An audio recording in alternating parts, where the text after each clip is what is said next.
Hi everyone, my name is DJ Woo Woo. Here's another long form content video. I am so not used to this because I started out with cooking and now what the hell? I'm transitioning into like lifestyle and health and wellness, which is very strange. You never would have thought of this about me maybe at least like a year ago. So bear with me. So today's title, it is called How I Went from Rut to Health Nut, or how I kind of like escaped it.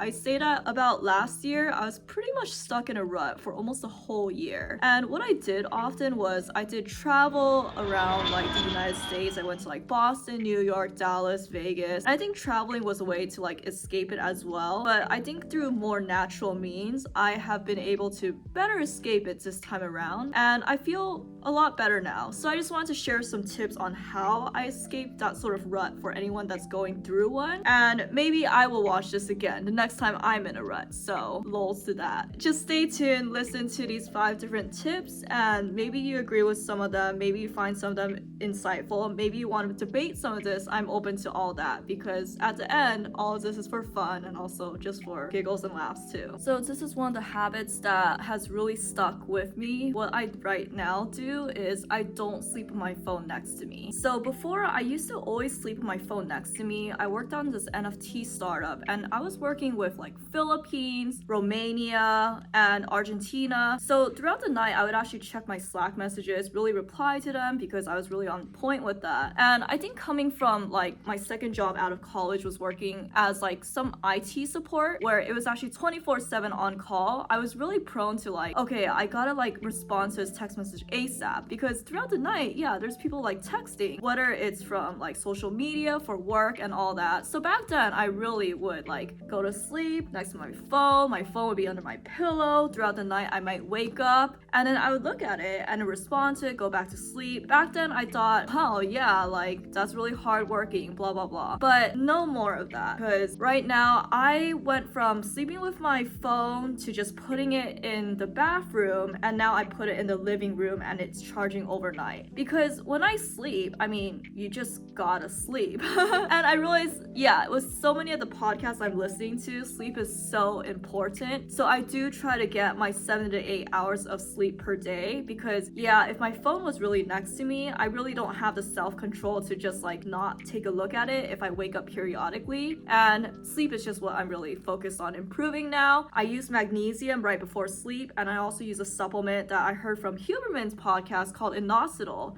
and it's been able to like help keep me asleep. So yeah, those 7 hours are actually really, really important. I've read the book called Why We Sleep by Matthew Walker, something like that. I just had to return that to the library. And it says that the difference in hours of sleep you get is really important to your health. So that's probably one of my top 5 tips. Not that I have that many because I'm still a work in progress for now, but that's my number 1 here. Do not sleep with your phone next to you. Put it far away in a bathroom, in your living room, in your significant other's room, or in your pet dog's cage. I don't know, but it just should not be next to you. So number 2 might as well be number 1. Doing this was probably the best thing I could have done for myself. I quit alcohol. So I mean, I'm not gonna lie and say I didn't drink in the past 60 days, but I have not drank in the last 50 days. And I really just don't want to go back. A part of me, the reason I kind of do drink sometimes when I went back towards it, because it's like people pleasing, wanting to fit in, if someone keeps on egging me on. But I realize I do want to be sober for good because I realize there's a correlation between drinking and sleep, because if you drink more, you kind of like ruin your sleep, you wake up a lot more. And lately too, I realized that my 2-day weekends have felt like 3 or 4-day weekends. I actually realized this last year when it was around July 4th, and then I drank way too much that weekend, kind of like blacked out. I'm 5'0", so it's really easy for me to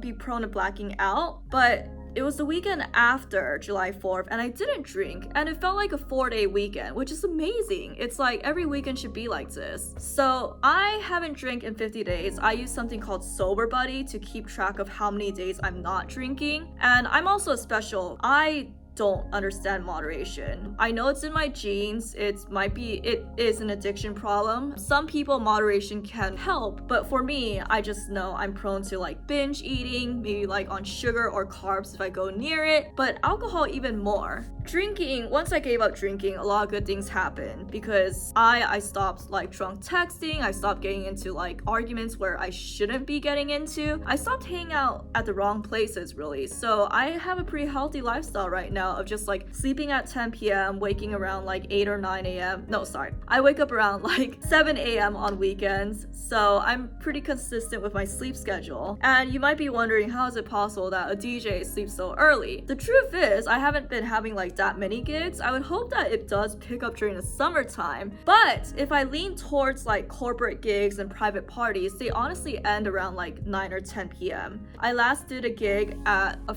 person's private event and it was for their 50th birthday, and so that gig actually ended around 9:30 and I was able to go to sleep before 11 p.m. I was sober completely, even though there's a lot of alcohol, and I do believe like once you practice a bit of like abstaining from alcohol, going to all these social events becomes a lot easier. It might be hard to like get used to it at first because everyone is gonna want to drink, everyone's gonna try to tell you differently and say, hey, no, you could just moderate, it's just one at this bar, one at another. But at the end of the day, I just gotta stick to my guns, or lack of guns, and just not drink, because I think that for me at least, not drinking made me become a better person and really helped me escape that rut so that I can be more of a health nut. Not like, I don't know if being a health nut sounds that great, but I would rather be a health nut than stuck in a rut. If you or when you quit drinking as well, this is what happened. I went to Cape Cod for DJing a friend's wedding and people just don't understand, but I learned that you don't have to really like make people understand as long as you understand what you're doing, because people would say, oh my god, just moderate, just have one drink, like I'll monitor you, you could just do this, because people will try to impose on what they think is correct. And meanwhile, when someone was saying this, like I looked at his significant other having a drinking problem and I could see it, because he would get hangovers and the next day he wouldn't be able to enjoy like the nice views, while for me, because I was the one that was not hungover, I was able to actually enjoy the nice views. It's actually been a sobering experience, no pun intended, that I've been able to really enjoy my weekends and do things what I really like, do like hikes and stuff, go to the libraries in the morning, and just be waking up more well rested without the alcohol, because alcohol really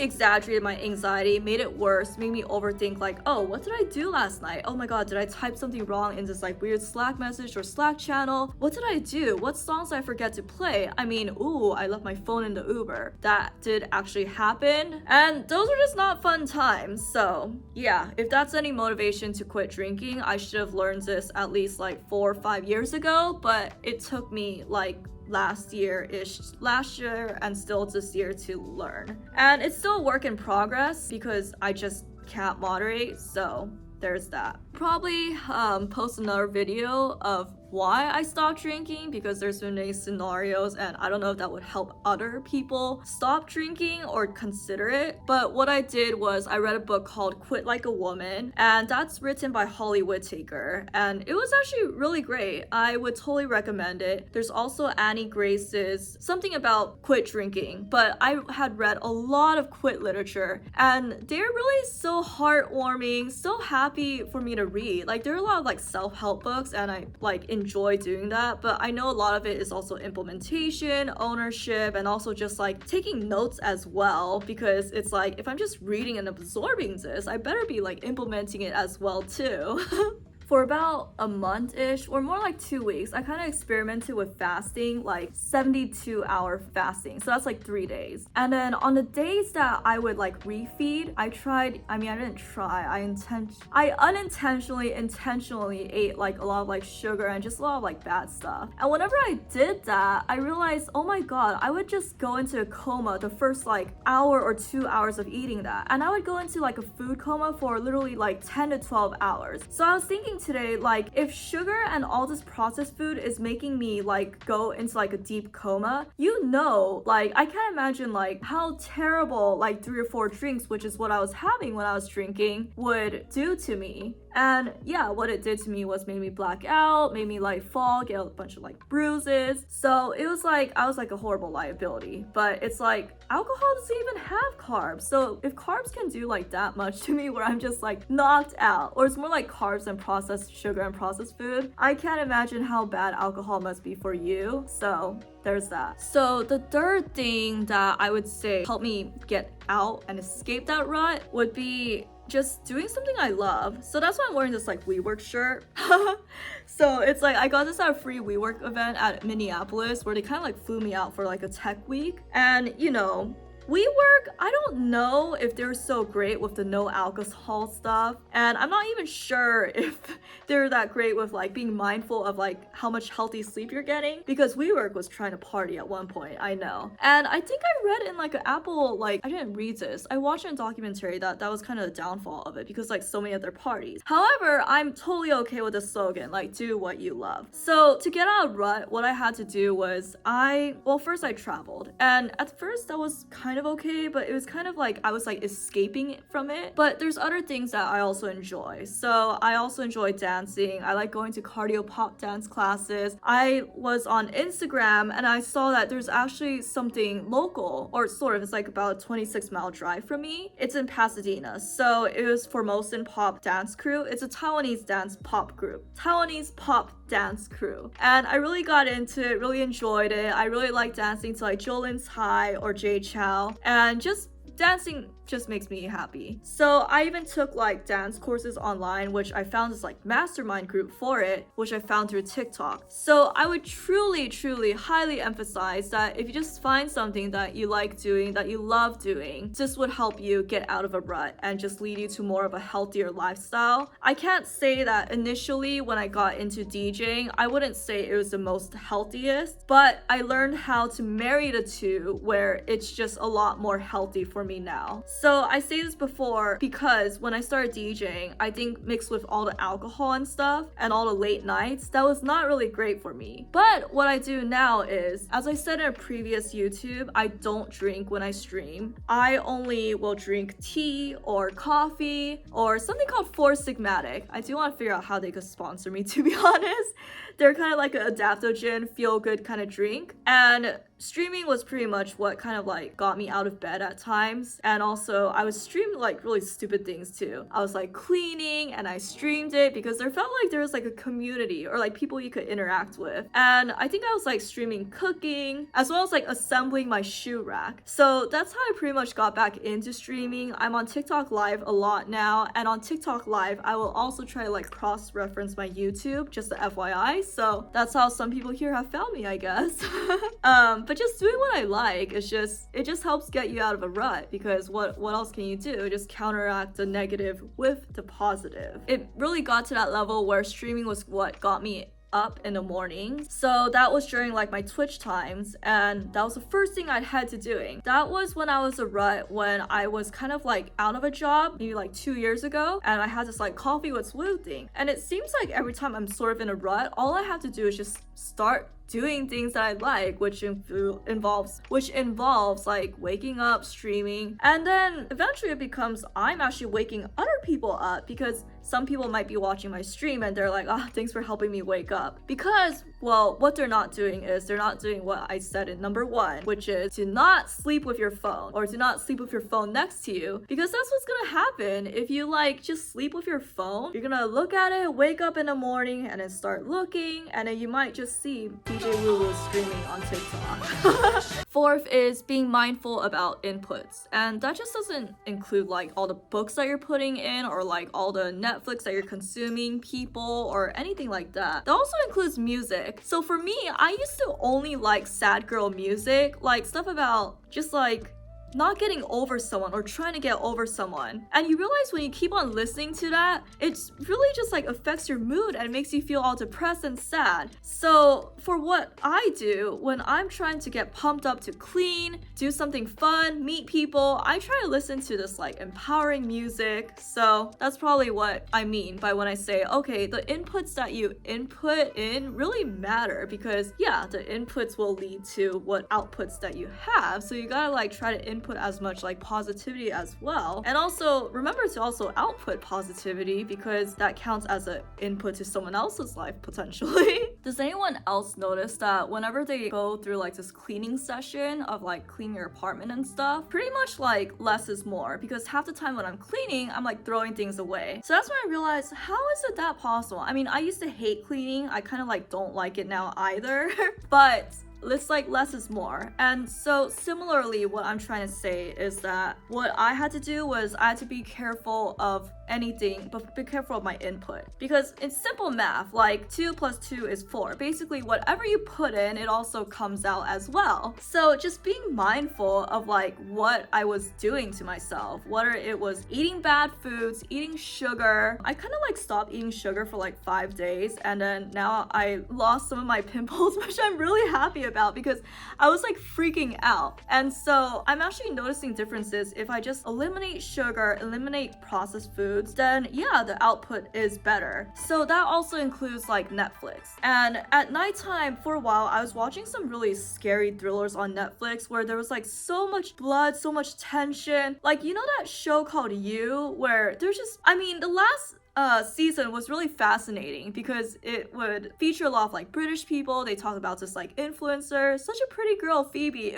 She was so sweet too, and she was just really positive and happy. But amidst that, she was also among a lot of like really negative things going on. So I realized what I had to do is, even though I was just so curious about all these like Netflix shows, I really had to be careful of what I select. And it's kind of like similarly to how people say, yeah, I don't watch the news anymore because it's just so depressing. I haven't really like gone as far as do that. I think it's still important to be pretty like politically informed and also informed of like current news and stuff. But I think when it comes to entertainment too, I just gotta be careful what I'm putting in. And that also includes like being with like around negativity, negative people, negative thoughts. Like there's so much you can do by just like countering a negative thought with a positive thought. But if you're around like negative people, then like you try to say, oh, what if it'll be like this? Think of it in a bright side or something like that. And it's just too much. So just being careful of like what are your inputs, because whatever you input, whatever you add, multiply, those are all these like strong inputs. It's gonna come out either like positively or negatively. So that's how I look at it. Well, if you made it this far, I really thank you for listening to me talk and going through like what the 5 tips were to helping me get out of this rut that I was like really stuck in. I swear it was like quite depressing, because I would take a look at the rain outside and I'd be like, oh yeah, the sky is crying. Like it really matches the mood of how I feel. But lately I've just been more happier. I think just being more positive, having that more positive mindset really helps. So like I said, we will recap the 5 things. Number 1 is just improving my sleep, making sure that my phone is not there. I'm still trying to work out this like phone addiction thing, because I definitely have times when I doom scroll. I just want to be entertained. But at the end of the day, what I do want to be is I want to be a content creator. I want to be producing content rather than always consuming. I guess there also is a balance, but I did say that I'm not the best with moderation. So that leads to point number 2. No drinking. No drinking is really what helped me really improve my life, and I just don't really want to go back to those drinking times, because I realize it's just really reckless. It wastes a lot of money. Bars are expensive. Even though I did really try to get into like non-alcoholic drinks, which can be more expensive too. Actually, they're not more expensive. At Whole Foods, there are these like adaptogens that are like maybe like $3, but they have these like reishi mushrooms and they kind of taste like sparkling water and they're really great. So thirdly, it was doing something that you love, and my interest might be different from yours. You might not like streaming or DJing or content creation, performing or dancing or working out, but I'm sure you'll find something. There has to be something out there for everyone, I hope. Before I end, I just also had to say that like these are all habits that I had to like stack on top of each other like Legos and like building blocks. So that's pretty much like how it really contributed to how I'm more so of a health nut these days, caring about like what I eat, when I sleep, what I'm putting into my body. So that's how we got to this point, how I escaped my rut and became a health nut.